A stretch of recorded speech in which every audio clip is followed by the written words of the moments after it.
XRP has a predetermined price that is so high that your face will literally melt off.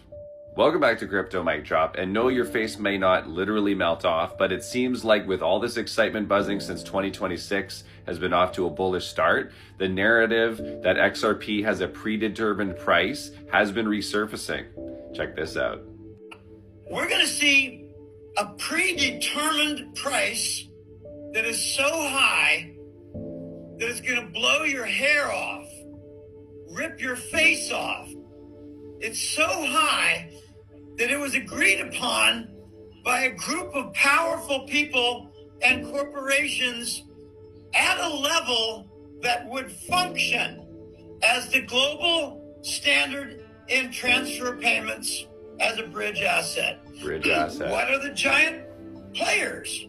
Well, there's the IMF, there's the Depository Trust working with Bank of New York Mellon, there's NASDAQ, there's SWIFT, and there's Wall Street and all the big banks.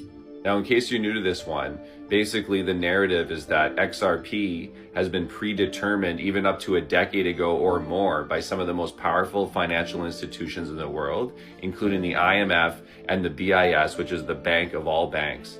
Now, what it is that if XRP were to be used as a financial instrument, the way that we all have been hearing for years now, the price has to be predetermined and set in order to function the way that they want it to.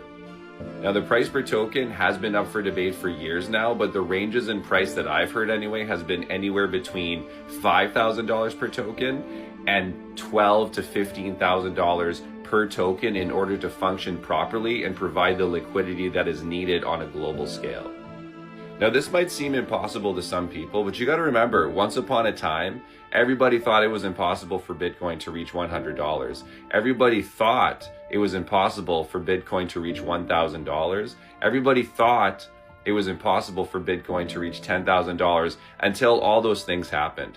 And Bitcoin runs purely on speculation. There is virtually no utility there. You got to remember that this is a whole new asset class. Everything, and I mean everything, is going to be going onto the blockchain. And you got to remember how much money is on the table here.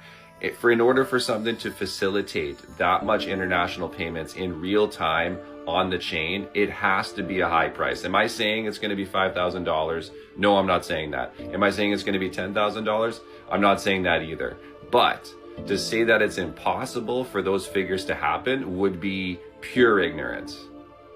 One thing's for sure, we got a lot of exciting things happen. I've said before, this year's off to an incredibly bullish start. We've got liquidity coming into the market. We got the money printer coming on in March. We've got, most importantly,